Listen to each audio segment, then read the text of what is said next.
that is that's in the Time Flies with Jack Dennis and Friends book. That goes way back. That goes way back. Yeah. All the That's way right, back it to was in that book. 95.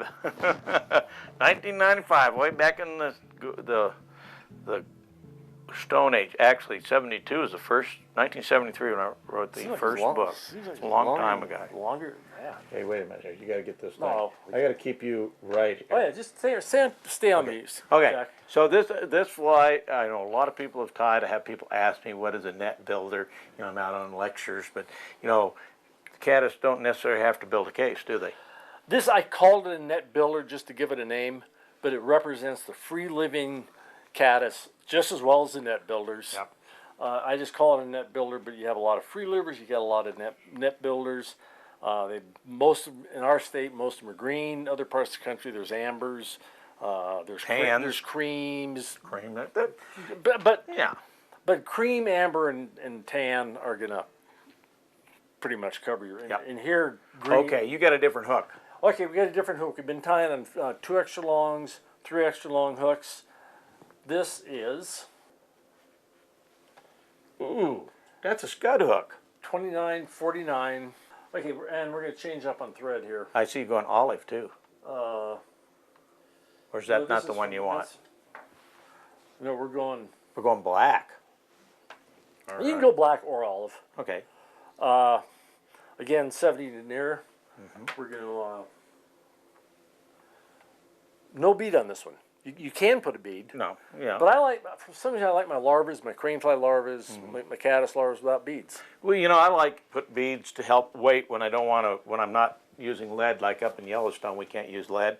Right. And so I'll use a dark bead and usually a tungsten. Sure. And smaller. Sure. That's a I love the way you put lead on. You make it work. Now, what size lead would that be? That's a fairly small lead. That's got to be like a 0014 or something like that. I think it's an 015. 15, yeah. On the stone and on the tongue teaser, I put 020. Yeah, I got big 4-pound spools that I get from electricians.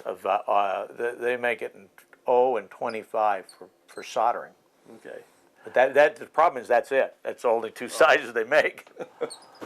Well, on these Jumbo Johns, ooh, get those out of here. those get 030. No, I don't. Get out of here. Come on. Okay, so we got our lead on.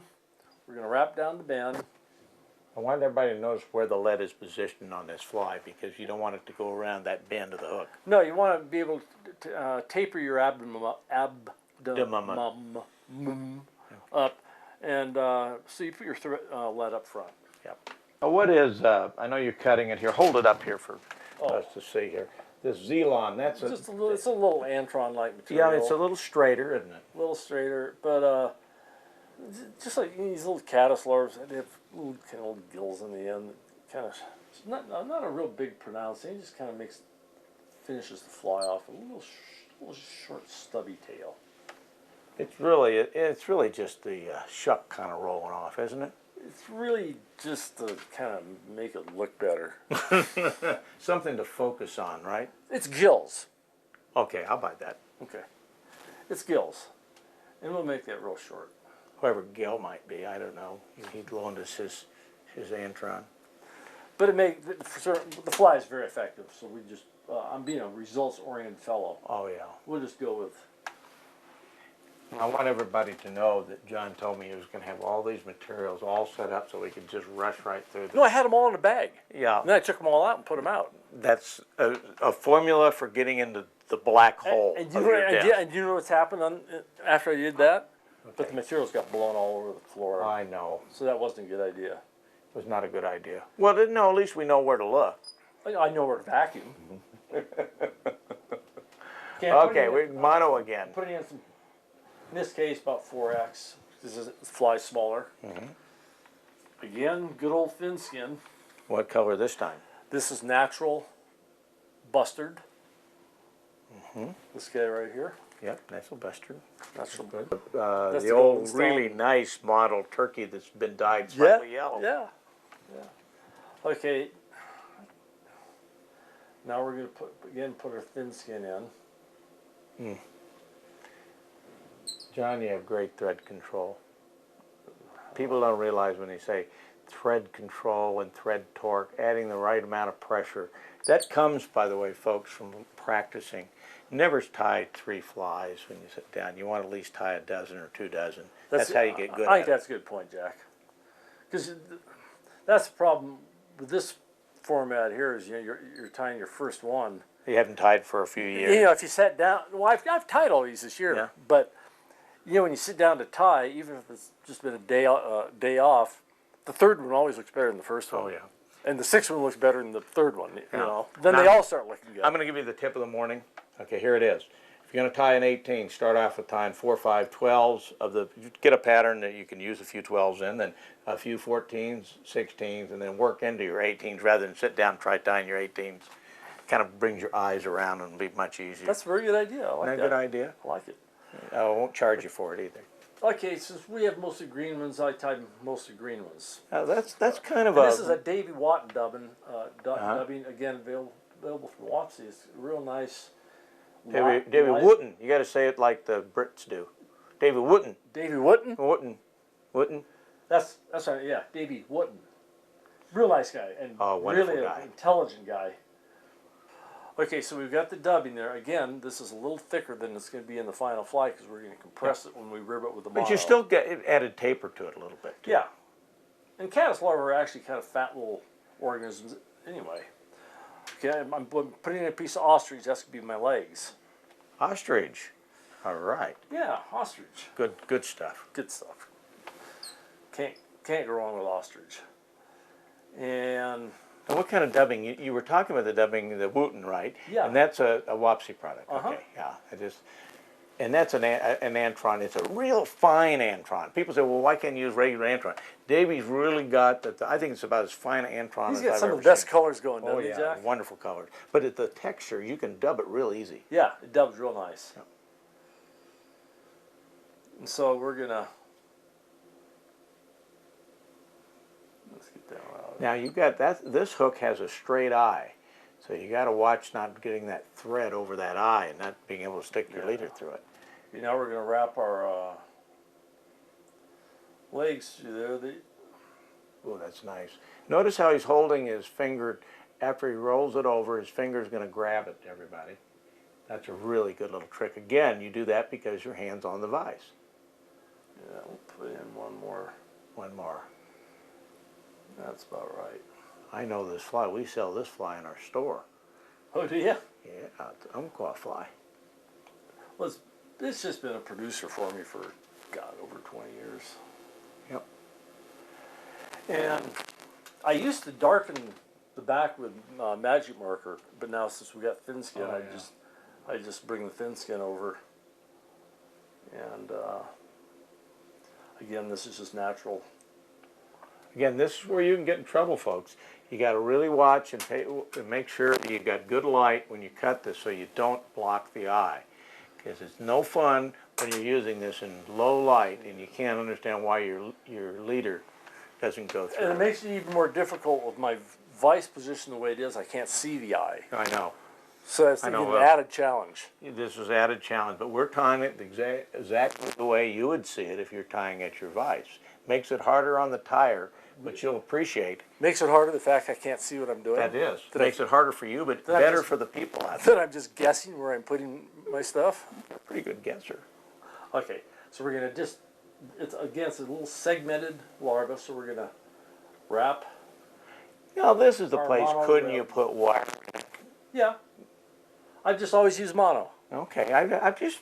You could use wire. You could use wire in the stone and on the nymph. You could use an olive wire like that and just blend right in. Yeah. I notice you're really excited over that. Yep. Well, you kind of get used to something. I know. Used to something. I just kind of. I know people say that about the royal humpy. Well, why can't you use antron for the wigs? Why do you have to use deer hair? Why can't you use foam? Everybody's always trying to change your pattern. That's okay. Yeah. That's what makes flight time fun. Good job. So, we got this nice little Nice net little builder net or free living larva. You know, one thing that'll make you a better fly fisherman out there, everybody, and a fly tyer, is getting a basic knowledge of entomology. And you don't have to be able to know the Latin names, but you need to know some of the characteristics, and it's fun. Oh, sure. And you just don't have to get that enthusiastic about learning all the Latin names and everything. In fact, if I let people start throwing Latin names out at parties, I avoid those people. Yeah. They've kind of got, generally have kind of a little darker back, wouldn't you agree, Yep. Jack? Yes, well, I like that. I say, you can go to my fly box right now, and it would have the tan and the olive, mainly olive. But, Yeah, me mainly olive as well. But I've got some tans. But I mean, that's just total money. That's just one of my absolute It's so important patterns. It's so important in a fly box of caddis that you have all the different stages, and whether they have emergers or caddis pupa, but the different styles of caddis. We went it for a dunk. Okay, while we're doing it for a dunk, really juicy. and for juicy, I know you're going all around. Tell me what we're going to do next. And next up, okay, here's our caddis larva. Right. Okay, so what do we need next step? We need a merger. We need a pupa. Oh, that's of course. I skipped a stage. Pupa. I skipped a stage. We've got to have a pupa. Of course we do. So we'll do a pupa. Pupa. Most consistently fish catching patterns in my box. What hook are we going to use on this caddis? Okay, this is a really cool hook. It's got an owner point on it. It's Explain the owner point. But it's kind of a little triangular point. It doesn't have a barb, but it has kind of a wedge-shaped hook, but it's an incredible hooking hook. Fish look at a fly tied on this hook, and they are hooked. All right. I like that. But anyway, it's a 2 extra short, 3 extra wide, so you get a serious amount of bite. Yep. And it's 2 extra strong, so you get a really strong, good hooking hook here. And I like to tie a lot of flies on this hook. Okay, this fly we want to have a nice little pronounced hump at the rear of the fly, so we'll start our thread. We're going to tie our material in back there. Over right about where the barb of the hook would be. Mm-hmm. This is a fly where the size is really important because it is small. You use a lot of, 14s, 16s, and 18s. That's what I carry, 14s, 16s, and 18s. There are smaller caddis, there are bigger caddis, but that covers the majority of them. And sometimes you can get by with a little bigger one or a little smaller one. Sometimes you're screwed if you don't have like some of those micro caddis. I mean, those are like. Yeah. I find on the micro caddis a lot of times just some of my midge patterns work just fine. Yeah. That's a good idea, Jack. So we're going to tie that little holographic tinsel in, and then we're going to tie this is micro round rubber tubing from Wapsi. And this is colored green. And what we're doing here is just building up a little hump back here. As we mentioned before, most all of this is available through Cabela's and through the catalog. They get a majority of their materials both from Umpqua and Wapsi. Sure, absolutely. And good place, good source to look. Yeah, Metz has a lot of it. All right, now you're wrapping the holographic tinsel. I know you're concentrating so much on this, so I'll give some of the dialogue. Yeah, you do narration here. Narration. So I need to focus. It is. This fly does take some concentration. Sometimes simplistic flies can be very hard to tie just because of the one simple technique isn't so simple. This silver holographic tinsel wants to slide around on you. I notice you're keeping your finger down to help it move around. Again, another good use of putting your hand on the vise. Yeah, you just do whatever you need to do, But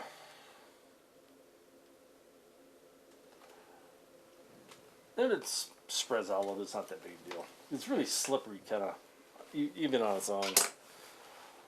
Well, also you got that pronounced bend too in the hook. Yeah. So then what we do is wrap our thread down the eye. All the way to the eye? Yeah. Yep. All the way to the eye. Again, a straight eye there. All the way to the eye, and we're going to wrap our tubing. Now you pull tight on that? I pull tight on the, especially on the first one, so it doesn't just slip all over the place. And then I kind of relax a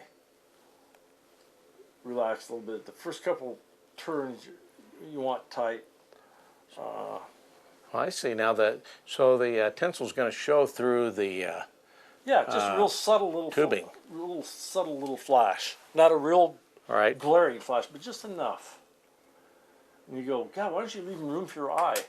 Well, the reason I tie this tubing right down to the eye is because the materials lay in better.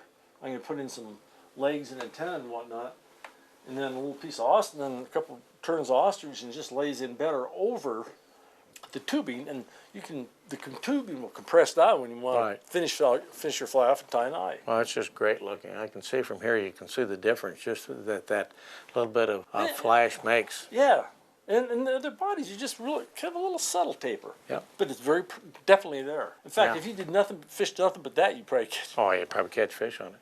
Okay, now we're going to lay a little wing. Yeah, now I'm just going to lay some legs. Well, legs, okay. And antenna. Antenna, yeah. The wing hadn't developed yet. But we got wings coming up. And they don't have to be in there in any particular order, just kind of in there in an irregular fashion. Again, the closer to the surface, the more this fly develops. Caddis grow incredibly fast, don't they? And this is a fly that is an excellent fly, just nymph fished. Yeah. If there's been caddis around, the caddis kind of gets imprinted on. I think they probably take them as larvas too. You can swing it into rising fish, or you can fish it under an adult to rising fish. Yeah. So it's a multi-purpose cat. You could put it under a merger too. Dual fly system. Combos? I'm not adverse to I know. We read your article. Any sort of combos. I'm not going to go there. It's late in the afternoon, and here we go. Now ostrich again. Oh, you know that's I think a material a lot of people overlook. I agree with you, Jack. It's a great material, and you're right. A lot of people do overlook it. They want to go for the fancy synthetics and stuff, but this is a great, great material. Especially on a small fly. Look at that. It really adds a lot to that fly. Yeah, it does. I like the way you're holding that. That's really good. Yeah, a lot of these techniques, Ty and Jack, they just kind of come to you as you're tying. Yep, absolutely. You don't even consciously think about it. And what I like to do to finish this fly, so get the sausage wrapped up, but it also looks better. Just moisten my fingers and pull everything back. Look at that. Look at that.